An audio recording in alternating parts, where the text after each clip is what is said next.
Sorry ভাই, খেয়াল করি নাই।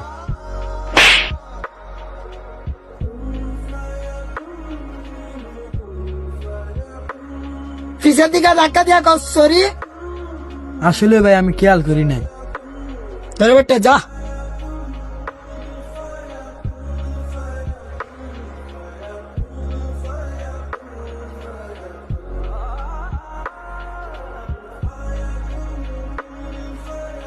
বন্ধু, দোষটা তো এই লোকটার ছিল, তুই কিছু প্রতিবাদ করলি না কেন? প্রতিবাদ চাইলে আমি করতে পারতাম, দু বাড়াবাড়ি হয়তো তা আমার লস হইল।